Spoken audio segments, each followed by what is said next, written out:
Good morning, dear student. Most welcome in Physics online class with Sunil Kumar Sharma, Assistant Professor of Physics. Online class की श्रृंखला में आज हम चर्चा करेंगे गैलीलियन ट्रांसफॉर्मेशन के बारे में। गैलीलियन ट्रांसफॉर्मेशन क्या है, किस प्रकार से निर्देशांकों का इसमें ट्रांसफॉर्मेशन या रूपांतरण होता है। इस कोविड-19 पेंडेमिक के समय में हम अपने महाविद्यालयों से नियमित शिक्षण से दूर हैं। ऐसी स्थिति में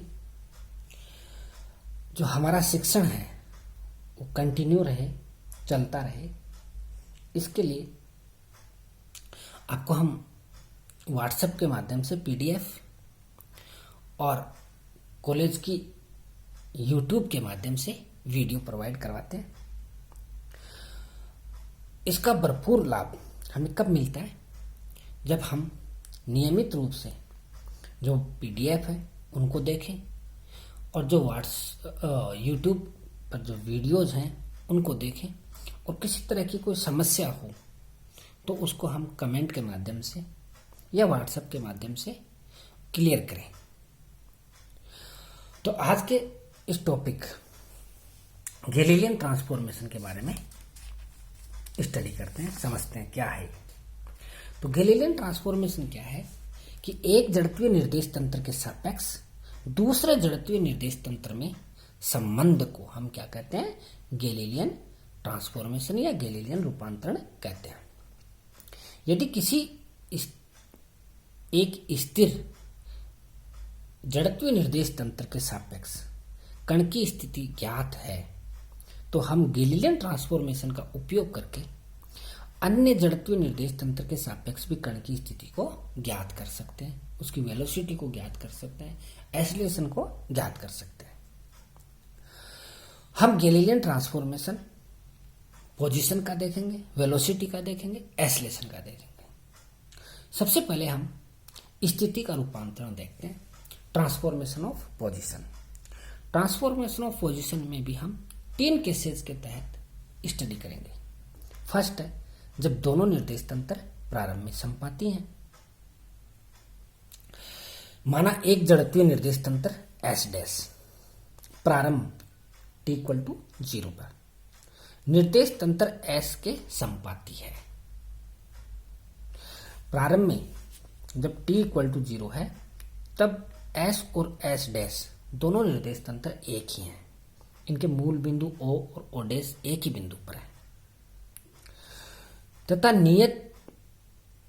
नियत वेग v वेक्टर से इस प्रकार गतिशील है। कौन? S डैश कि S व S डैश के अक्ष प्रत्येक समय क्या रहे? समांतर रहे।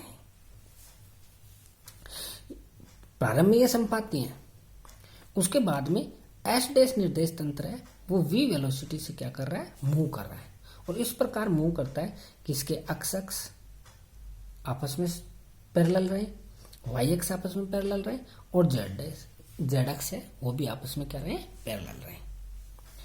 तब एस डैश का एस के मूल बिंदु से समय टी पर स्थिति सदिश एस डैश का, इसको थोड़ा सा हम ऐसे देख सकते हैं कि ये निर्देश तंत्र है हमारा एस, जिसका मूल बिंदु है O।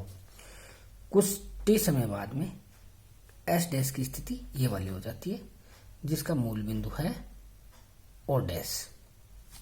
ओके, इसमें कोई पॉइंट है P। टी समय बाद ये जो एस डैश है वो एस के रेस्पेक्ट में v वेलोसिटी से क्या कर रहा है? मूव कर रहा है। तो टी समय पश्चात इसके साथ ये कितनी दूरी तय करेगा? We T.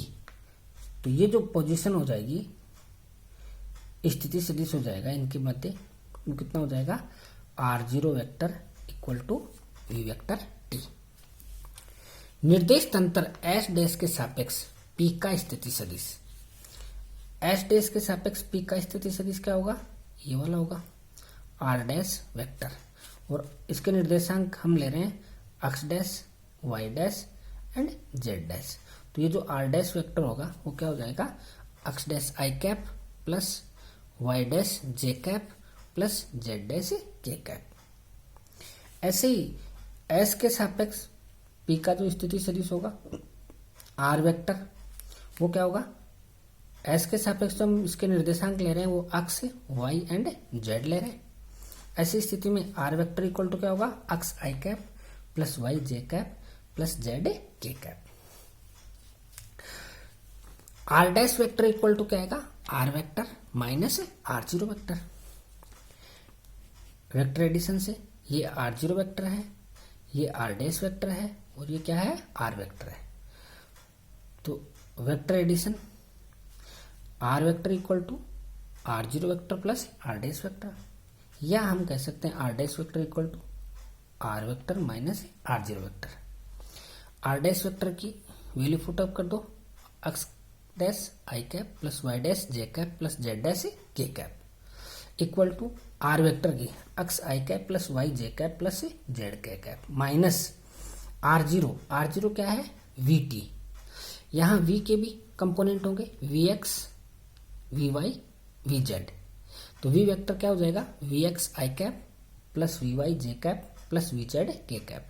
टी से मल्टीप्लाई करेंगे तो v x T I cap plus v Y T J cap plus v Z T के कैप। आई कैप को एक जगह ले लो, जे कैप को एक जगह और के कैप को एक जगह। तो X dash sorry X minus V x T I cap plus Y minus V Y T J cap plus Z V Z T के कैप। आई कैप जे कैप और के कैप के गुणांकों की तुलना करने पर हमें मिलेगा X dash equal to X minus V x T, Y dash equal to Y minus V Y T और Z dash equal to Z minus V Z T. ये जो ट्रांसफॉर्मेशन है वो क्या है, गैलीलियन ट्रांसफॉर्मेशन। यदि हमें अक्स डैश पता है तो हम अक्स की वैल्यू फाइंड आउट कर सकते हैं, और यदि हमें अक्स पता है तो अक्स डैश की वैल्यू फाइंड आउट कर सकते हैं। ऐसे ही वाई डैश पता है तो वाई की, या वाई पता है तो वाई डैश की, जेड डैश पता है तो जेड की, या जेड पता है तो जेड डैश की वैल्यू फाइंड आउट कर सकते हैं। Okay, thanks for watching.